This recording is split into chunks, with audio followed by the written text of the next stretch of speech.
Ya Nabi salam alaika, Ya Rasul salam alaika. Bismillahirrahmanirrahim. Assalamualaikum warahmatullahi wabarakatuh. Allahumma salli wa sallim wa barik ala Sayyidina Muhammad wa ala ali Sayyidina Muhammad. Allahumma salli wa sallim wa barik alaih. Allahumma salli wa sallim ala Sayyidina Muhammad wa ala ali Sayyidina Muhammad. Dalam kitab Afdhalus Sholawat ala Sayyidis Sadat disebutkan banyak sekali faidah-faidah dan keutamaan-keutamaan yang kita rasakan apabila kita membaca salawat. Dekat kepada Allah, dekat kepada Rasulullah, segala urusan kita di dunia menjadi mudah. Apabila sudah kita dekat kepada Allah, terasa sama kita. Urusan kita menjadi mudah. Kita mudah aja itu untuk datang ke tempat-tempat pengajian, ke majelis, ke tempat di mana zikir-zikir berjamaah di masjid, nama Allah disebut, nama Rasulullah disebut, kita gampang datang ke situ.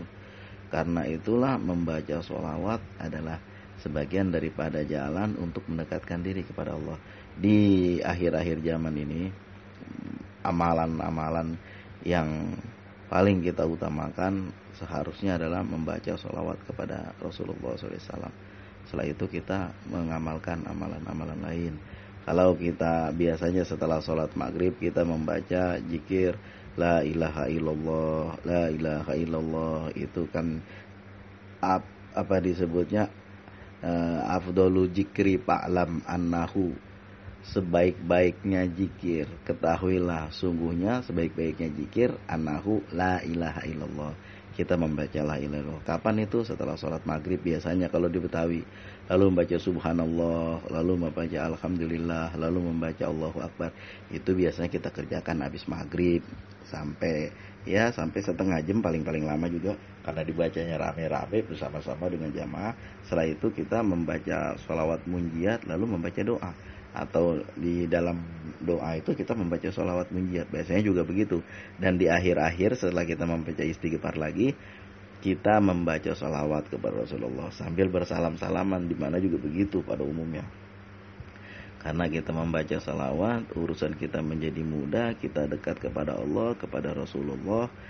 Itu banyak sekali kejadian-kejadian yang kita nggak pernah sangka. Ada yang mudah urusan kerjanya, ada yang mudah urusan ekonominya, ada yang dalam keadaan sangat terjepit banget nih, dalam yang ekstrim ya, tiba-tiba bertemu dengan Rasulullah dalam mimpinya. Nah itu udah azan subuh, kita nggak akan bisa terlalu lama ini. Mudah-mudahan kita bisa selalu berselawat kepada Rasulullah, membaca sholawat kepada Rasulullah setiap saat kita. Kalau sholawat Jibril itu gampang kita baca, sallallahu ala Muhammad, sallallahu ala Muhammad, sallallahu ala Muhammad. Kita ngapain aja, kita pegang tasbih, kita baca sholawat Jibril. Sholawat munjiat apabila kita ada suatu hajat yang penting, kita bacalah 1000 kali setelah sholat hajat 4 rakaat di tengah malam. Itu kita kerjakan sampai minimal 7 hari, dan sebaik-baiknya kita kerjakan terus menerus begitu kan. Itu makan waktu lama, itu 4 jam itu. Nah kemudian sholawat nariyah juga kita bacalah sholawat nariyah sehari-hari. Habis sholat misalnya 11 kali, terus menerus ya macam. Nanti kalau kita ada hajat, ada keperluan, kita baca dengan padilahnya, dengan tata caranya. Mudah-mudahan kalau ibarat pedang, dia akan tajam terus. Kapan kita gunakan, dia akan mudah digunakan. Itulah makanya juga membaca sholawat yang kita lazimkan setiap hari, dan juga membaca surat Al-Waqi'ah. Surat Al-Waqi'ah itu kita baca habis maghrib, kita baca man qara'a surat Al-Waqi'ata lam yatakir abada. Siapa yang membaca surat Al-Waqi'ah, dia tidak akan tertimpa pakoh dan pakir selamanya. Nah itu kita baca itu kan Pak Doilul Amal. Gak apa-apa kita baca terus menerus. Kita mengerjakan sholat duha, kita mengerjakan sholat tahajud, semuanya itu kita kerjakan. Mudah-mudahan kita semakin dekat kepada Allah.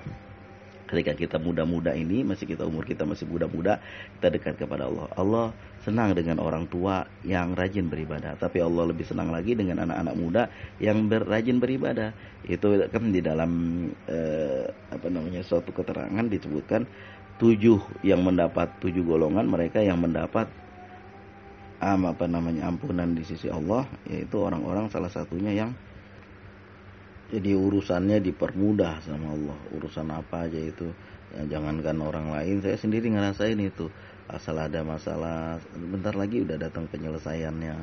Alhamdulillah kita melazimkan membaca sholawat. Kapan aja apa sholawat yang kita baca, segala macam sikut salawat boleh.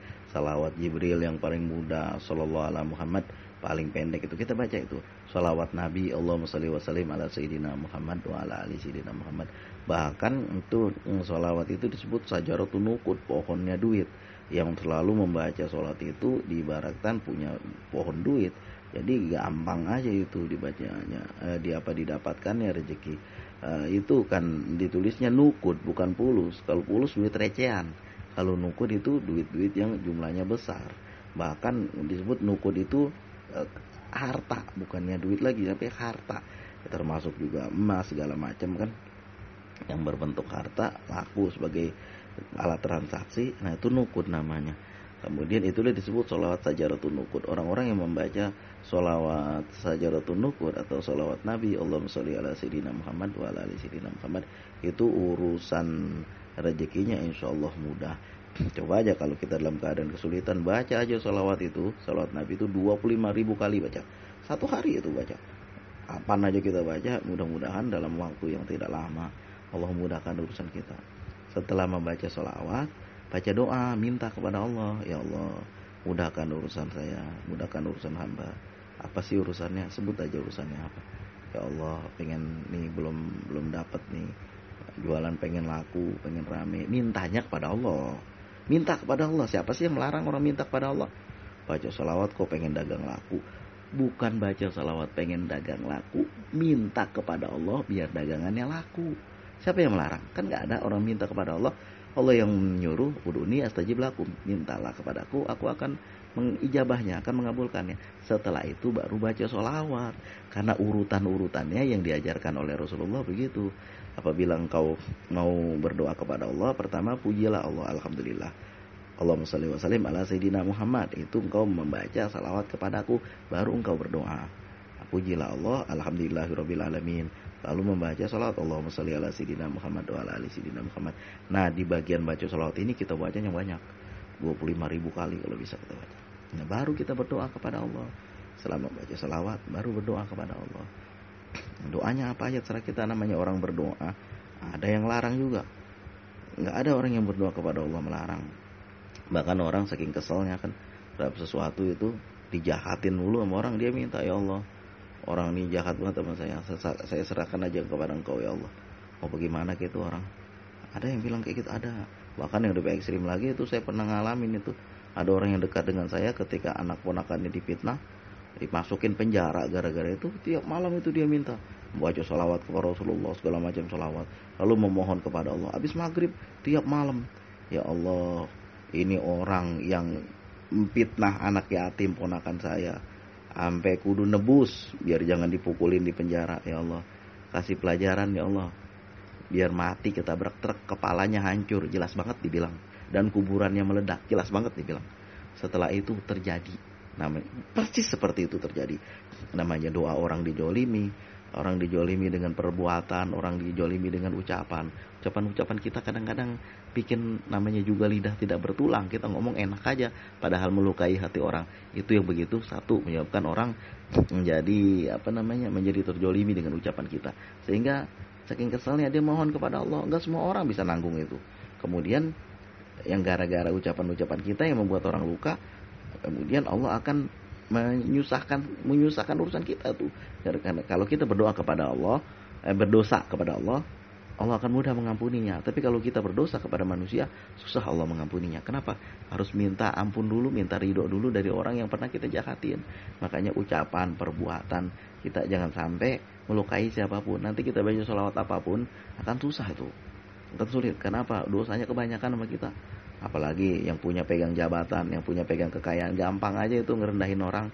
Coba itu diingat-ingat. Ya kalau sekarang lah, karena lagi megang kekuasaan, kalau lagi megang jabatan, kalau lagi punya, lagi kaya, nggak mempan dinasihatin. Sama dengan Korun, sama dengan Salabah, sama dengan Firaun. Dikasih tahu nggak ngerti.